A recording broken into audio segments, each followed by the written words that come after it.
I characterize a confined space or container as a place not intended for regular access by people. It's surrounded on all sides and can only be entered at special access points. An example of this is a tank or silo. Of course, it could also be a pit in the ground. These types of location are accessible for maintenance work as well as checks and inspections. The American Occupational Safety and Health Administration, OSHA, speaks about permit-required confined spaces. This means people need a permit to be allowed to enter because there are a number of associated hazards. An oxygen content of less than 20.9% in the air. This refers to the occurrence of hazardous gaseous substances, which can damage health and lead to unconsciousness or asphyxiation. This refers to the occurrence of flammable gases in concentrations that can lead to fires or explosions. Furthermore, confined spaces and containers may contain liquids or bulk goods in which a person can drown or sink.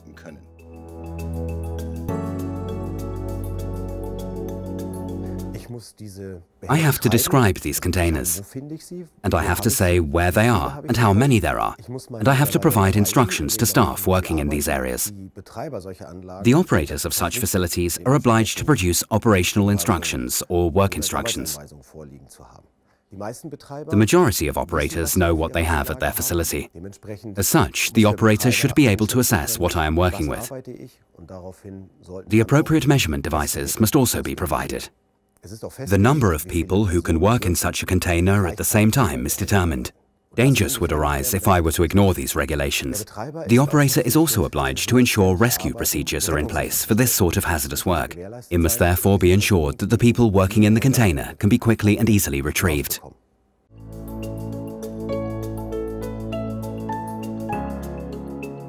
The greatest hazard of working in confined spaces and containers is where the worker is unsure or unaware of the required procedures and doesn't know exactly what to do in a given situation. The people who enter the area must have been trained. They must have been given work instructions and have undergone full preparation. Confined spaces and containers are often not identified as such, or their danger is underestimated. This is why several hundred workers die every year around the world. A large number of these deaths are preventable. There are typical characteristics for such containers. One of these is a lack of oxygen. Another is the lack of natural ventilation. Too little oxygen in the air can have dramatic consequences. At around 14% and above, physical and mental abilities are reduced dramatically.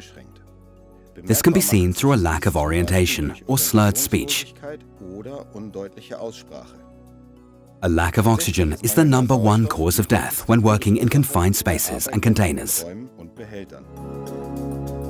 The danger of this type of work is that the individuals entering the location bring their own hazardous substance with them.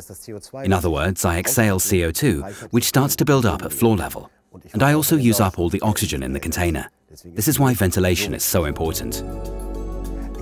There may also be pipes or ducts leading to the container. After all, the container was put there for a purpose. I must ensure that these ducts are blocked off or even removed. It could be that a valve is not closed and the container rapidly fills up. Toxic gases could start to form. For example, hydrogen sulfide, which can be fatal within a very short period of time if the concentration is high enough. This can be the case with the wastewater or chemical industry. It all depends on what I'm working with. I may also encounter problems with chlorine. Chlorine gases are just as dangerous. Another aspect is the risk of falling a great distance. How do I proceed? How do I get down there without falling from the ladder? For example, I have to be winched down. This is only suitable for people who are properly trained.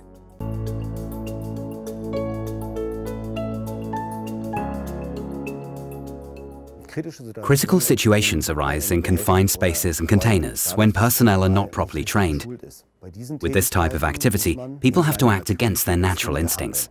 To use an example, I have an individual working in a container. Another person is standing above and observing. The person down below is faced with a critical situation.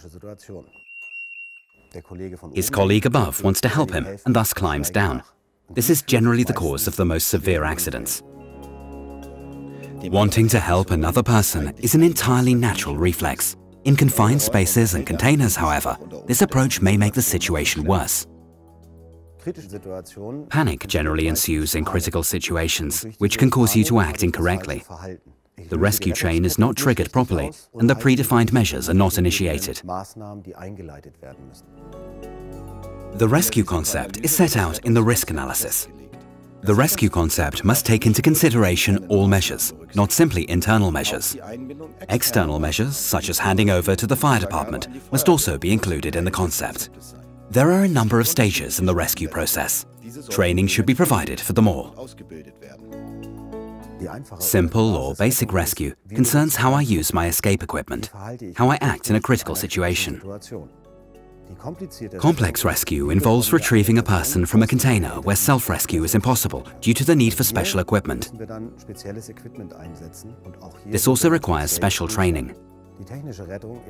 Technical rescue comes into play when regular equipment has reached its limits. We recognize that we need special devices to free the person from the container. This is where specialist teams should be considered. In other words, it's a very good idea to set up a specialist team. Rescue from the container is only one part of the overall concept. This means that the rescue chain must be planned from beginning to end.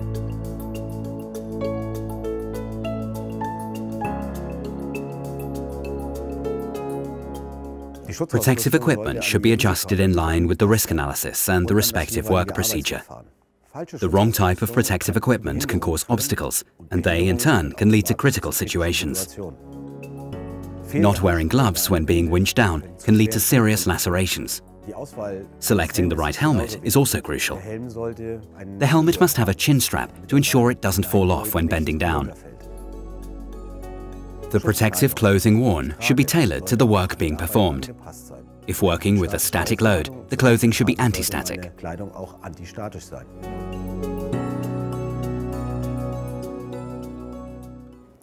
Workers should receive training for the gas detection devices they are using. They should know which readings need to be taken, at what concentration, and how they should react accordingly. Training should also be given on what each alarm signal means. Workers carry both gas detection devices and personal monitoring equipment for vital signs, which use a range of warning signals. The appropriate training should ensure that they all know which of the two devices is raising the alarm. The gas detection devices should also be properly attached to workers' jackets. This means that they should not be at risk of being covered up or attached somewhere where they might get knocked. It also prevents them from being lost. They should be in close proximity to the face or head, but not covered by any item of clothing. The team must be capable of withstanding the mental and physical demands of the job. They must complement, not hinder one another. Selecting who is in the team is also important. For example, a young member of staff should always be accompanied by an experienced worker. Choosing the wrong measurement strategy can lead to serious consequences. The first thing to decide is what strategy to use. The strategy is then expanded upon by performing checks on the container and its atmosphere. The measurement strategy should also be tailored according to the work procedure. Different work procedures will require different measurement procedures. Pre-entry measurement should also involve consideration of which gases could be present. Are they heavier than air or lighter than air? All areas of the container or confined space should be checked with this in mind. Furthermore, it may be decided that pre-entry measurement should be performed afresh after any break. This means continually repeating pre-entry measurements and checking the atmosphere. The topic of communication is very important when it comes to entering containers. This aspect spans the entire process, from start to finish. A lack of communication can lead to misunderstandings and critical situations. Continual communication between the safety guards and people working within the confined space is essential. Insufficient communication can lead to a critical situation not being detected in time. As a result, valuable time can be lost in such a situation. Each container or confined space must be considered individually and provided with its own rescue concept. The rescue measures must be checked for feasibility and appropriate training given. Only when this has been performed can the work begin. It's not enough to say, I have a rescue plan, if the effectiveness of the plan has not been verified. The wrong emergency strategy can have disastrous consequences. In the worst case, it could lead to the death of an individual.